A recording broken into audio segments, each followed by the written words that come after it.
Good to see you, Brooke and Bob. Yeah, such a weird turn of events, you could say. First, the special counsel elects not to file charges against the president, but then Biden fires back with an angry response to something they did say. Yes, all kinds of things through that report that talked about his diminished faculties, his forgetfulness, inability to remember really big events and time periods in his life, essentially saying, we couldn't take this to a jury because I think what they'd find, and the words were, a well-intentioned, elderly, forgetful man. And so while that gets you off of the criminal charges, it does not help with the narrative that, most polls show out there, Americans as a whole, but also majority of Democrats believe you're not up to the job for another 4 years. We're fortunate to have you to talk about the Supreme Court issue because you cover the court very, very closely. So the Colorado case finally makes it to the U.S. Supreme Court, whether to remove former President Trump from the ballot. And they seem to be signaling, right, that they are going to rule in favor of Trump. It was a jam-packed courtroom yesterday. We're trying to read every nuance of every bit of body language and everything these folks had to say yesterday, but it became very clear that a solid majority of the justices, maybe even 8, maybe 9, have real problems with the way Colorado applied its interpretation of the 14th Amendment, this Section 3 that says if you've been part of an insurrection, you're an officer of the U.S., then you can't appear on a ballot. Not that you can't appear on a ballot, you can't hold office.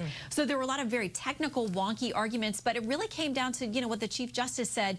If we approve this ruling from Colorado, people can take this, other states, and run with it, not necessarily just trying to kick President Trump off the ballot if he's the GOP nominee, but potentially kick the Dem off, too, which could be President Biden. We believe that's who it'll be. And then we end up with a handful of states that have, just everybody on the ballot, and they get to decide for the whole country. There seemed to be a real sense among the court that that's just not the way they're going to go. All right, Shannon, what's coming up Sunday morning? So we're going to talk about Washington in its dysfunction. We've got Senator Tom Cotton with us. Looks like Senate's probably working through the weekend, trying to get that big foreign aid policy package done. They're still fighting about the border. The House may not take up any of this. And by the way, all those spending bills, all 12 of them we have to get done in the next month, they're nowhere to be seen. So right. How do we get anything done? So here's what we're telling people, Shannon. We're going to watch Fox News Sunday, which airs Sunday morning at 8. And then you can watch the Super Bowl, right? Who do you have for the Super Bowl?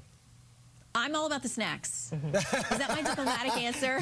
That's a great answer. Commercials and snacks and halftime. That's where I'm really excited. I don't have a dog in the fight, so I don't know. I think it's just a fun American experience. What's your go-to snack?